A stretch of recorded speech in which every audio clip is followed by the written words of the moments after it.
હવે આપણે આ નાખી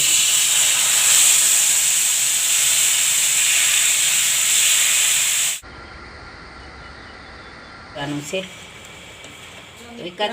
જય માતાજી, હું દિયાબેન પરમાર અમરેલીથી. મારી ચેનલનું નામ દિયાબેન ડીનું રસોડું. તો આજે આપણે મગનું સૂપ બનાવશું. મગનું સૂપ બનાવવા માટે આપણે આ મગ લીધા છે, અડધો વાટકો. તો આપણે સાફ કરીને લઈ લીધા. 1-1.5 ચમચી આપણે ઘી લીધું છે વઘારવા માટે,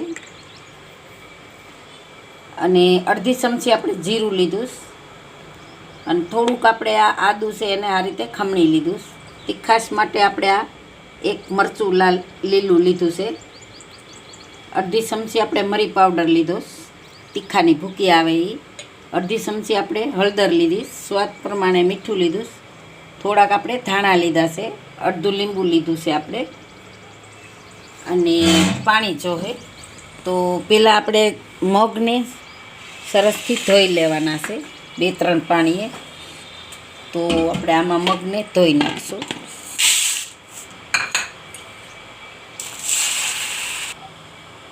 તો આ મગ આપણે ધોઈ લીધા છે એકદમ સરસ. અને તો હવે ગેસ ચાલુ કરશું.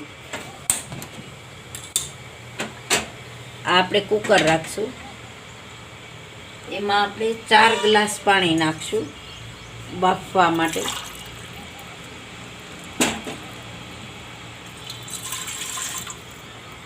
એકદમ સરસ બાફી લેવાના છે, પાણી જેવું થાય ને એવું સરસ.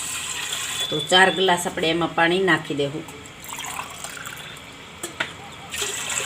તો આપણે 4 ગ્લાસ પાણી નાખ્યું છે. તો સ્વાદ પ્રમાણે થોડુંક આમાં મીઠું નાખશું.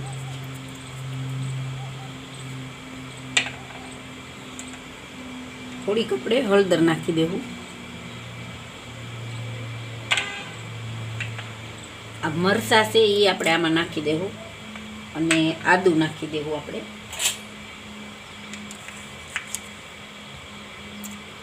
આપણે ખમણી નાખ્યું છે.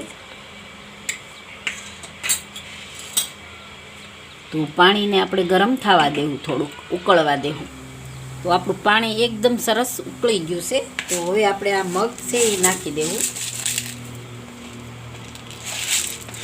અને આપણે બંધ કરીને 6 થી 7 વિસલ આપણે થવા દેવું.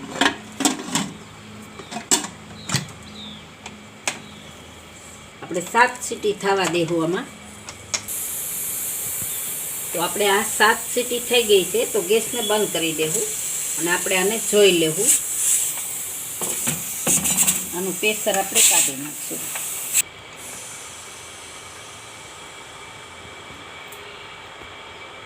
હવે આપણે ખોલીને જોઈ લેવું.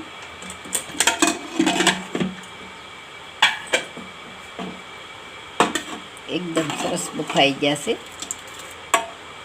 હવે આપણે આને ઘડીક વાર ઠરવા દેવું, પછી આની આપણે આમાં બેટર ફેરવી દેવાનું છે.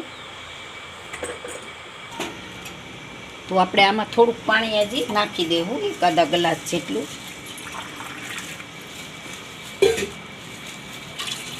એકદમ ઠંડુ થઈ ગયું. તો હવે આપણે આમાં બ્લેન્ડર ફેરવી દેવું. એકદમ સરસ બફાઈ ગયું છે આપણે. જો એકદમ સરસ આપણે બ્લેન્ડર ફેરવી લીધું છે. તો હવે આને આપણે ગાળવાનું છે. તો આને આપણે ગાળી લેવું.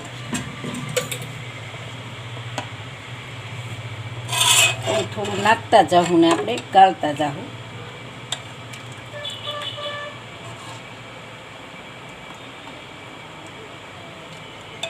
એટલે જેની સાલ હોય ને એ બધું નીકળી જાય એમ. તો આ રીતે આપણે બધું ગાળી લેવું એકદમ સરસ.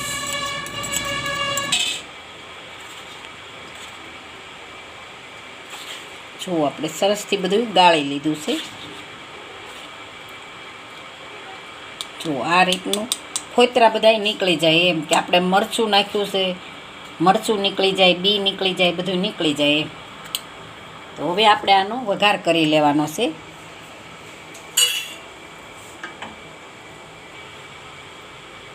જો આટલું પાતળું રાખવાનું આપણે, એકદમ સરસ સૂપની ઘોરે પીવાય એમ.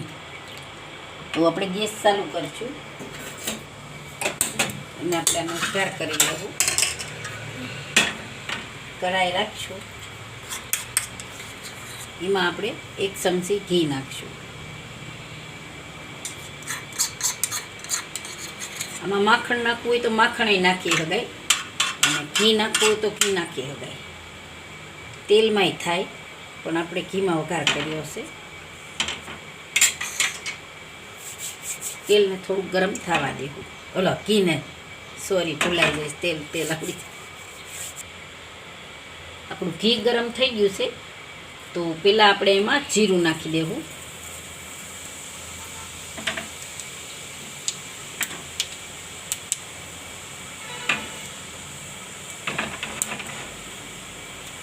હવે આપણે આમાં થોડીક હળદર રાખી છે, એ નાખી દેવું એટલે એકદમ સરસ પીળું થાય.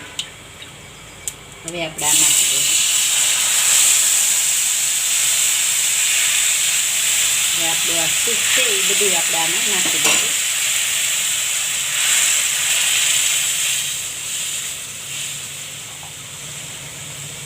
જો આપણને તાવ આવ્યો હોય ત્યારે આપણે મગને એવું ખાતા જ હોય, પણ આ રીતે સૂપ કરીને પીને તો એમ સારું, એમ કે બધું હોય પ્રોટીન હોય એ બધું આપણને મળી જાય.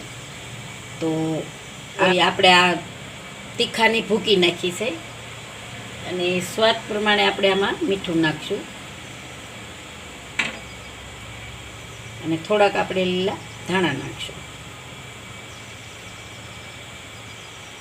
થોડુંક આપણે આને ઉકળવા દેવાનું છે, તો એકાદી મિનિટ આપણે આને ઉકળી જવા દેવું.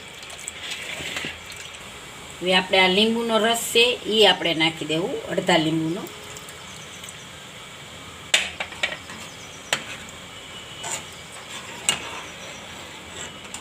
જુઓ, હવે આપણે આ ઉકળી ગયું છે, તો ગેસને બંધ કરી દેવું.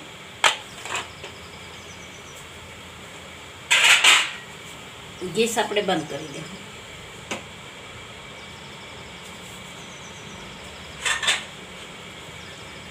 હવે આપણે આમાં સર્વ કરી લઈએ.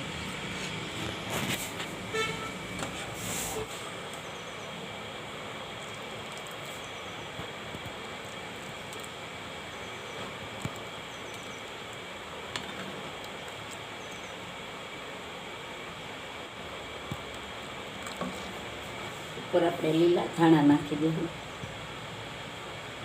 તો તૈયાર છે આપણું મગનું સૂપ. જો મારી રેસીપી પસંદ આવે તો લાઈક કરજો, શેર કરજો અને સબસ્ક્રાઈબ કરજો. બેલ આઇકન જરૂર દબાવજો. કોમેન્ટ કરીને કહેજો કે તમને કેવું લાગ્યું મગનું સૂપ.